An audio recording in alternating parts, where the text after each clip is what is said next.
الحمدللہ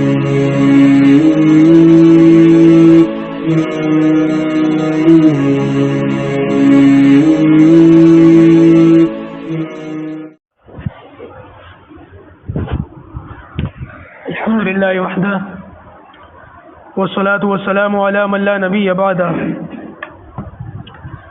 اما بعد اعوذ باللہ من الشیطان الرجیم بسم اللہ الرحمن الرحیم ولما جاءهم رسول من عند الله مصدق لما معهم نبذ فريق من الذين اوتوا الكتاب کتاب اللہ وراء ظہورهم كأنهم لا يعلمون صدق اللہ العظیم۔ یہ سورۃ البقرہ کی آیت نمبر 101 ہے۔ اللہ تعالیٰ فرماتا ہے وَلَمَّا جَاءَهُمْ رَسُولٌ مِّنْ عِندِ اللَّهِ، اور جب پہنچا ان کے پاس رسول اللہ تعالیٰ کی طرف سے، مصدق لما معہم، تصدیق کرنے والا اس کتاب کی جو ان کے پاس ہے، نبذ فریق من الذین اوتوا الکتاب، تو پھینک دیا ایک جماعت نے اہل کتاب سے کتاب اللہ کی کتاب کو، وراء ظہورہم، اپنی پیٹھ کے پیچھے، کأنہم لا یعلمون، گویا کہ وہ جانتے ہی نہیں۔ دیکھیے اللہ تبارک و تعالی نے نبی کریم صلی اللہ علیہ وسلم کو نبی بنا کر بھیجا، اور اللہ کے رسول صلی اللہ علیہ وسلم کی نبوت کا اعلان اللہ تعالی نے پچھلی آسمانی کتابوں کے اندر بھی فرما دیا۔ اب مسئلہ یہ ہوا کہ جب پچھلی آسمانی کتابوں پر نبی کریم صلی اللہ علیہ وسلم کا ذکر تھا تو اس کتاب پر ان یہودیوں کا، عیسائیوں کا ایمان بھی تھا، اور آخری نبی پر بھی یہ لوگ ایمان رکھتے تھے۔ ایمان کیا رکھتے تھے، بلکہ یہ انتظار کرتے تھے، جیسے کہ میں نے پچھلی کئی نشستوں کے اندر آپ کے سامنے ذکر کیا ہے کہ مدینے کے اوس اور خزرج قبیلوں کو یہ ڈرایا کرتے تھے کہ عنقریب ایک نبی آنے والے ہیں اور ہم ان پر ایمان لائیں گے اور تمہیں تہس نہس کر دیں گے۔ ہوا یہ کہ جب وہ نبی ظاہر ہوئے تو ان کی توقع کے بالکل برخلاف ان کی قوم کے اندر سے نہ ہوئے، بلکہ اللہ تعالیٰ نے عرب قبیلے کے اندر، قریش کے اندر ان کو پیدا فرما دیا۔ اس بات سے یہ لوگ جل بھن گئے، اللہ کے رسول کی رسالت کا انکار کر دیا، تو لہٰذا اللہ کے رسول صلی اللہ علیہ وسلم نے ان کے دین کا، ان کے پیغمبروں کا، ان کی کتاب کا انکار تو نہیں کیا تھا، کہا تھا ہاں تمہارا دین اپنے وقت پر سچا تھا، حق تھا، تمہارے نبی بھی موسیٰ علیہ السلام، عیسیٰ علیہ السلام اپنے وقت کے سچے نبی تھے، تمہاری کتابیں بھی آسمانی کتابیں تھیں۔ تو اللہ کے رسول صلی اللہ علیہ وسلم نے ان کی کتابوں کا یا ان کے نبیوں کا انکار نہیں کیا تھا، بلکہ تصدیق کی تھی۔ اس کے باوجود انہوں نے اللہ کے رسول صلی اللہ علیہ وسلم کا انکار کر دیا، اور یہ یوں کہتے ہیں کہ ہم تورات کو مانتے ہیں یا انجیل کو مانتے ہیں۔ تو تورات اور انجیل میں تو خود نبی کریم صلی اللہ علیہ وسلم کی نبوت کا ذکر موجود ہے، تو اگر تم واقعی تورات کو مانتے تو اللہ کے رسول کو مانتے، اور اللہ کے رسول کو نہ مانا تو اس کا مطلب یہ ہے حقیقت میں تم نے تورات اور انجیل کو بھی نہ مانا۔ یہی اللہ تعالیٰ ارشاد فرماتا ہے کہ ان لوگوں نے، ان کی ایک جماعت نے کتاب کو پیچھے، اپنے اللہ کی کتاب کو پیٹھ کے پیچھے ڈال دیا، ایسے ہوگا جیسے جانتے ہی نہیں ہیں، بالکل ایسے بن گئے کہ جیسے ان کی کتابوں میں نبی کریم صلی اللہ علیہ وسلم کا ذکر ہی موجود نہیں ہے۔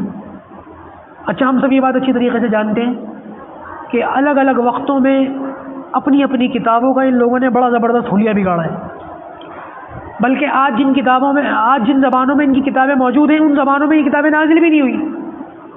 انجیل کا نام تک بدل دیا بائبل کر کے، اور انگلش کے اندر وہ موجود ہے۔ سریانی زبان میں نازل ہوئی تھی، دنیا میں آج سریانی زبان کہیں بولی نہیں جاتی۔ اسی طریقے سے تورات جو وہ عبرانی زبان میں نازل ہوئی تھی، آج پوری دنیا میں عبرانی زبان کا نام و نشان موجود نہیں ہے، لیکن انہوں نے اپنی اپنی کتابوں کو وقت کی نزاکت کو دیکھتے ہوئے الگ الگ زبانوں میں ٹرانسلیٹ کر دیا، اور جن زبانوں میں وہ کتابیں نازل ہوئی تھیں ان کو ختم ہی کر دیا۔ ٹرانسلیٹ کرنے کے ساتھ ساتھ ان لوگوں نے ایک کوتاہی یہ بھی کی کہ اپنی مرضی کی باتیں بھی اس میں اپنی طرف سے داخل کر دیں، اور جو کچھ چیزیں اللہ تعالیٰ کی طرف سے ان کو ناگوار لگتی تھی ان کو بھی اپنے پاس سے کاٹ دیا۔ نتیجہ یہ ہوا کہ وہ معاملہ کچھ کا کچھ بن گیا، زبانیں بدل گئیں، حالات بدل گئے، معاملات بدل گئے، احکام بدل گئے، کتابوں کی شکل ہی بدل گئی۔ تو لہٰذا اب ضرورت تھی کہ ایک صحیح کتاب اللہ تعالیٰ کی طرف سے پھر نازل کی جائے، اور وہ کتاب ایسی ہو کہ قیامت تک کی لوگوں کی انسانیت کی ہدایت کے لیے ہو، تو اللہ تعالیٰ نے قرآن مجید نازل فرمایا۔ چنانچہ انگلینڈ کا ایک واقعہ ہے، مولانا پیر ذوالفقار صاحب کی کتاب ہے خطبات ذوالفقار، اس کے اندر لکھا یہ واقعہ میں پڑھ رہا تھا کہ انگلینڈ پتہ نہیں آسٹریلیا کون سی، لنڈن پتہ نہیں کون سی جگہ ہے، وہاں پر جو ہے سالانہ، سال میں ایک بار ایک جو ہے بڑی جو ہے کانفرنس ہوتی ہے، بڑا جلسہ ہوتا ہے، اور دنیا کے جتنے مذاہب ہیں ہر مذہب کا اسکالر وہاں جا کر کے اس میں شریک ہوتا ہے۔ یعنی کہ وہ ان کے یہودیوں کے مربی اور کرسچنس کے جو پاپ فادر ہوتے ہیں اور ہندوؤں کے جو پنڈت ہوتے ہیں اور مسلمانوں کی جانب سے علماء کرام ہوتے ہیں، تو ایک بڑی وہ ہوتی ہے۔ تو مولانا ذوالفقار صاحب کہتے ہیں کہ اتفاق سے میں ان دنوں میں وہاں موجود تھا، سفر کسی اور مقصد سے کیا تھا، انہی دنوں میں یہ معاملہ ہو گیا، تو مشورہ ہوا کہ مسلمانوں کی طرف سے اس مجلس کے اندر کون جائے گا، تو پیر ذوالفقار صاحب کہتے ہیں کہ میرا نام آ گیا۔ اچھا وہ انجینئر بھی ہے، حضرت مولانا پیر ذوالفقار صاحب انجینئرنگ بھی کر رکھی ہے، اور بہت بڑے، اس وقت میں سمجھتا ہوں کہ وقت کے ولی ہیں، پوری دنیا کے بہت بڑے عالم اس وقت۔ تو جب ان کو وہاں بھیجا گیا تو کہتے ہیں کہ میں نے دیکھا کہ اس مجلس کے اندر ایک ٹیبل کے اوپر سب بیٹھے ہیں، پنڈت بھی ہیں اور یہ بھی اور وہ بھی، سب لوگ جو ہے وہ اپنی اپنی کتاب کھڑے ہو کے پڑھتے ہیں۔ تو یہ ہوا کہ سب سے پہلے کتاب کون پڑھے گا، ایک طریقہ تھا، سب سے پہلے کون اپنی کتاب پڑھے گا، تو کہتے ہیں کہ میرا سب سے پہلا ذکر میرا آیا کہ یہ مسلمان ہے اور یہ اپنا قرآن پڑھ کے سنائے۔ تو کہتے ہیں میں نے تھوڑی سی سورۃ فاتحہ پڑھی اور اس کا مختصر ترجمہ کر دیا، سب نے سنا، کوئی کچھ نہیں بولا۔ کہتے ہیں میرے بعد ایک عیسائی کا نمبر آیا کہ وہ بائبل پڑھے گا۔ جب اس کا جو ہے بائبل پڑھنے کا نمبر آیا اور وہ پڑھنے لگا اور ترجمہ کرنے لگا، تو میں نے اس کو ٹوک دیا، پیر ذوالفقار صاحب کہتے ہیں میں نے اس کو ٹوک دیا اور اس سے یہ کہا کہ بھائی دیکھو قرآن مجید عربی میں نازل ہوا ہے، میں نے عربی میں تلاوت کری، اور تم جو اس وقت بائبل پڑھ رہے ہو یہ سریانی زبان میں نازل ہوئی تھی، لہٰذا تمہاری ذمہ داری ہے تم سریانی زبان میں اس کو پڑھ کے دکھاؤ۔ کہ اللہ کا جی سریانی زبان میں تو آج پوری دنیا میں بائبل کہیں پہ بھی موجود نہیں ہے، کہ کس زبان میں، تو انگلش میں، انگلش میں نازل ہوئی تھی، نہیں، کس میں نازل ہوئی تھی، سریانی میں، سریانی میں ہے، کتاب ہی نہیں ہے۔ کہتے ہیں ایک ایک کر کے اپنی اپنی کتابیں پڑھتے تھے اور میں ہر ایک کو پکڑ لیا کرتا تھا، اور اللہ کا فضل ہے قرآن جس زبان میں نازل ہوا میں اسی زبان میں اس مجلس کے اندر علی الاعلان تلاوت کر کے ترجمہ کر کے آئی، کوئی بول ہی نہیں سکتا، اللہ کا فضل، الحمدللہ ثم الحمدللہ۔ آپ لوگ قرآن نہیں سیکھتے، آپ لوگ جو میرے سامنے بیٹھے ہوئے ہو آپ قرآن نہیں سیکھتے۔ میں بارہا اعلان بھی کر چکا ہوں، پھر اعلان کروں گا اس جمعے میں، کوشش کروں گا کہ جو ہے آپ لوگوں کو پھر سے اس طرف توجہ دلاؤں، آپ کو ترغیب دوں۔ مجھے یاد پڑتا ہے رمضان سے پہلے ہم نے ہفتے میں ایک مرتبہ عشاء کی نماز کے بعد تفسیر کا سلسلہ شروع کیا تھا، اس میں آدھا گھنٹہ لگتا تھا تقریباً۔ اب پھر سے تفسیر تو نہیں شروع کروں گا، لیکن اتوار کو عشاء کی نماز کے بعد قرآن مجید کے سکھانے کا سلسلہ شروع کروں گا، جس میں قرآن بھی سکھایا جائے گا، نماز بھی سکھائی جائے گی اور اردو زبان بھی سکھائی جائے گی۔ اور میں پھر کہہ رہا ہوں کہ آپ لوگوں سے انشاءاللہ قرآن پر دیکھو، اللہ کے کلام پر ہاتھ رکھ کے کہہ رہا ہوں، آپ لوگوں سے کسی چیز کا، روپے پیسے کا یا کسی بھی چیز کا کوئی مطالبہ نہیں، بس ایک چیز مانگتا ہوں، ہفتے میں ایک دن آدھا گھنٹہ دے دو، قرآن سیکھ لو، خدا کے واسطے سیکھ لو۔ چھوٹی چھوٹی باتوں پر تم لوگ مسجد میں مسائل کھڑے کر دیتے ہو، ذرا ذرا سی بات کے اوپر ہم سے ایسے منہ بنا کے نکلتے ہیں کہ علمان والحفیظ۔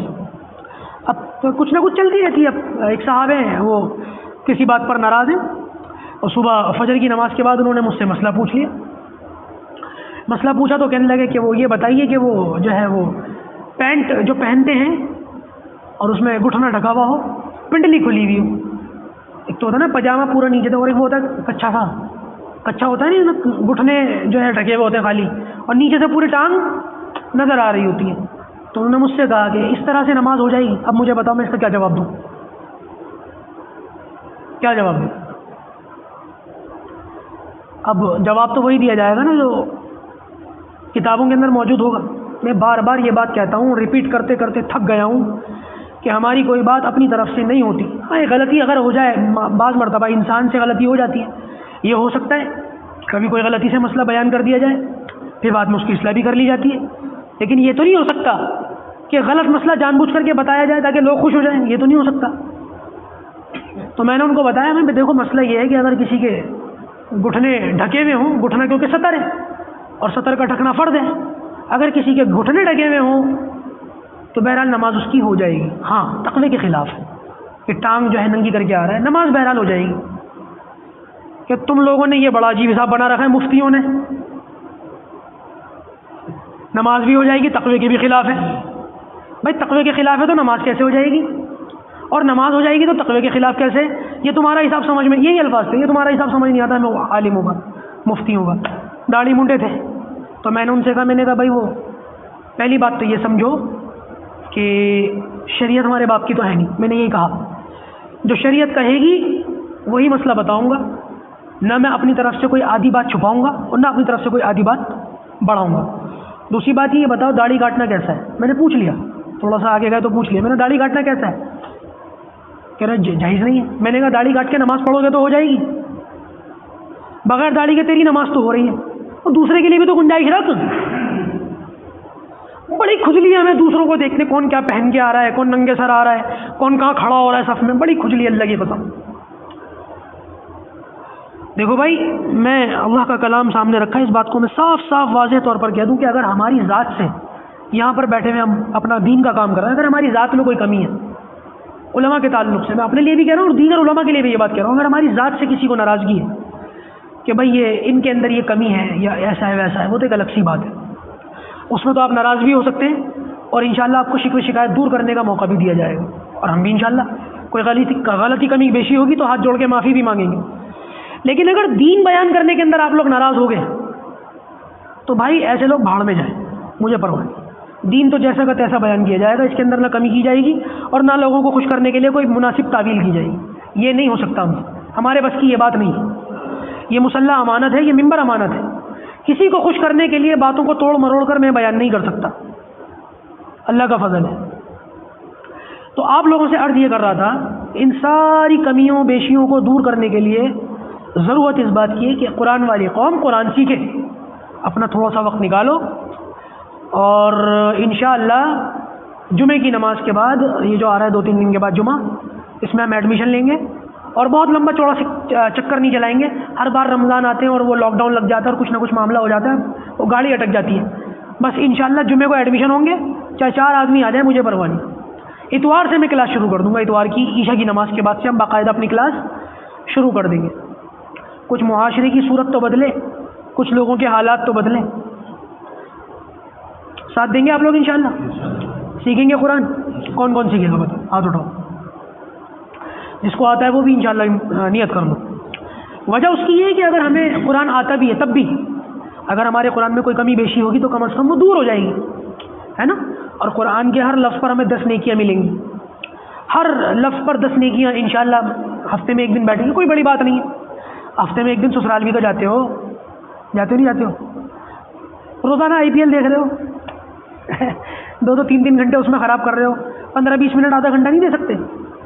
10 منٹ قرآن پڑھو، 10 منٹ نماز سیکھو، 10 منٹ اردو سیکھو.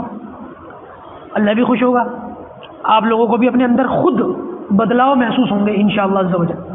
ٹھیک ہے؟ تو اللہ پاک ہمیں ان باتوں پر کہنے سننے سے زیادہ عمل کرنے کی توفیق عطا فرمائے. الحمدللہ رب العالمین.